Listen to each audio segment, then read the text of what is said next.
ဒီနေ့မိုးလာပြောပြမယ့်အကြောင်းအရာကြတော့ဒီရွှေနဲ့ငွေအကြောင်းကိုလာပြောပြမှာပေါ့နော်ငွေကြတော့ကိုသုံးနေကြတဲ့ပတ်စံကိုပြောတာမဟုတ်ဘူးเนาะဒီငွေလို့ခေါ်တဲ့ဒီလက်စွပ်တွေဝတ်နေကြတဲ့ငွေသားပေါ့နော်လက်စွပ်တွေရောအတုံးတွေရောပေါ့နော်ကိုမြင်နေကြတဲ့ဈေးကွက်ကိုလာပြီးတော့မှပြောပြမှာပဲဖြစ်ပါတယ်ပထမဆုံးမိုးကရွှေအကြောင်းကိုယင်ပြောမယ်ရွှေကတော့အယောင်အဝယ်လွယ်တယ်အယောင်လွယ်တယ်ပေါ့နော်ကိုဝယ်တဲ့ဆိုင်မှာပြန်ရောင်းလို့လည်းရတယ်ကိုဝယ်တဲ့ဆိုင်ကိုပြန်မရောင်းဘဲနဲ့အခြားဆိုင်ကိုပြန်ရောင်းမယ်ဆိုလည်းရောင်းလို့ရတာပေါ့နော်အဲ့ဒါရွှေရဲ့အားသာချက်ပေါ့နော်ရွှေကြတော့သူများဒီမြန်မာနိုင်ငံမှာကြတော့ဒီဆွဲကြိုးတို့နဂတ်တို့လည်းစိုးတို့ဝယ်ကြတာပေါ့နော်တချို့လူကြတော့ရင်းနှီးမြှုပ်နှံမှုအနေဖြင့်ရွှေတုံးကိုဝယ်ကြတာပေါ့နော်ရွှေတုံးကြတော့ဘာတွေကုန်ရလဲဆိုတော့ခါပေါက်သူအတုံးဖြစ်အောင်ပေါ့နော်ခါပေါက်လို့ခေါ်တဲ့အတုံးကြီးပေါ့နော်အဲ့ဒါကိုထိုင်းနိုင်ငံမှာဆိုရင်တော့100ဘတ်ကနေ350 900အထိရှိတာပေါ့နော်အဲ့ဒါကိုပေးရတယ်တကယ်လို့ဆွဲကြိုးတို့လက်စုပ်တို့ဆိုရင်ဝယ်မယ်ဆိုရင်တော့လက်ခရှိတာပေါ့နော်လက်ခကြတော့အတုံးထက်ပို့ပြီးတော့မှစေးကြီးတာပေါ့နော်ဒီလပပဖြစ်အောင်လက်ခကိုပေးရတာပေါ့နော်အဲ့ဒါပေမဲ့ရွှေကြတော့ဘယ်လိုပဲဝယ်ကိုကပြန်ရောင်းရတွက်တယ်ပြန်ရောင်းရလွယ်တယ်ပေါ့နော်စီဝါကဘယ်လိုတွေဝယ်ဆိုးလို့ရတာလဲပေါ့နော်အဲ့လိုမျိုးလူတွေကစိတ်ဝင်စားကြတယ်စီဝါကြတော့ဈေးကွက်မှာတွေ့နေကြတယ်92.5ပေါ့နော်925လို့ခေါ်နေကြတယ်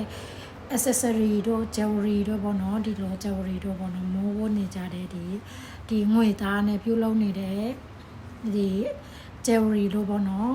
အဲ့လိုဆိုရင်ကိုကဒီလိုမဝယ်ဘဲနဲ့ငွေဒုံ silver ဒုံ like ဝယ်ရှင်တယ်ဆိုလည်းရတာပေါ့နော်ဒီဒုံ like ကြတော့ဒီလိုလေးပေါ့နော်သူကြတော့တပတ်ကနေစပြီးထိုင်းနိုင်ငံမှာပေါ့နော်တပတ်ကနေစရှိတယ်နှစ်ပတ်3ပတ်5ပတ်ပြီးတော့100 gram 1 kilo အဲ့လိုမျိုးရှိတာပေါ့နော်ဒါပေမဲ့အားနဲ့ရှက်ကပါလေဆိုတော့သူက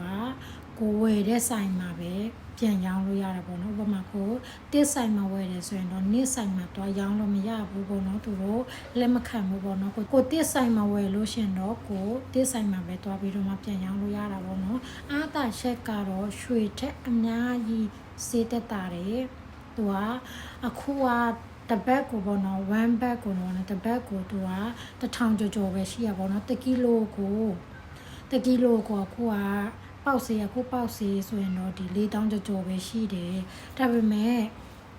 သူရဲ့အားနည်းချက်တစ်ခုက red ဆိုတဲ့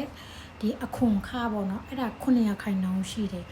အဲ့ဒီ900ခိုင်နှုန်းကကိုဝယ်တဲ့ချိန်မှာကိုပေးရတာပေါ့နော်900ခိုင်နှုန်းဥပမာ1000ဆိုရင်တော့နောက်ထပ်900ခိုင်နှုန်းကိုပြန်ပေါင်းတယ်ပေါ့နော်1000ကျော်ပေးရတယ်လို့ပေါ့နော်ကိုပြန်ရောင်းတဲ့ချိန်မှာဒီ900ခိုင်နှုန်းကကိုပြန်မရဘူးပေါ့နော်ကိုဝယ်ပြီးချင်းမှာ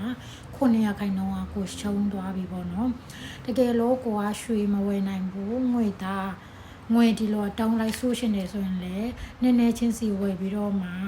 တာရှိကြကိုရဲ့ငွေအေးရှိတယ်ဆိုရင်တော့ဝယ်ဆိုလို့ရပါတယ်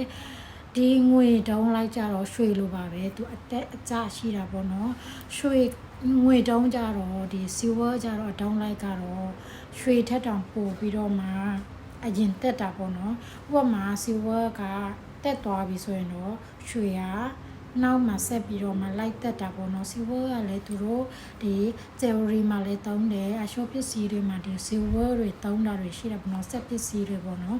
အဲ့လိုမျိုးတွေသူတို့သုံးလေးရှိတယ်ဒါကြောင့် silver လည်းနောက်ပိုင်းမှာပေါ့နော်ရွှေရဈေးကြီးတဲ့ခါကျတော့ silver ကိုသူတို့ကရင်းနှီးမြှုပ်နှံမှုတစ်ခုအနေနဲ့ဝယ်ဆိုးကြတာပေါ့နော်ဒီနေ့မောလာပြောပြတဲ့အရာကြတော့ silver နဲ့ကိုဆိုတဲ့အားနည်းချက်အားသာချက်ကိုလာပြီးတော့မှပြောပြမှာပဲဖြစ်ပါတယ်တကယ်လို့မရှင်းဘူးဆိုရင်လည်းမိုးကိုပြန်ပြီးတော့မှပြောလို့ရတာပေါ့နော်မိုးကဒါပထမဦးဆုံးဗီဒီယိုမလို့အမှားရှိရင်လည်းမိုးကိုခွင့်လွှတ်ပေးပါလို့ပြောရှင်းပါတယ်နောက်ဗီဒီယိုတွေလည်းမိုးတည်တဲ့အရာလေးတွေပြန်ပြီးတော့မှမျှဝေမှာပဲဖြစ်ပါတယ်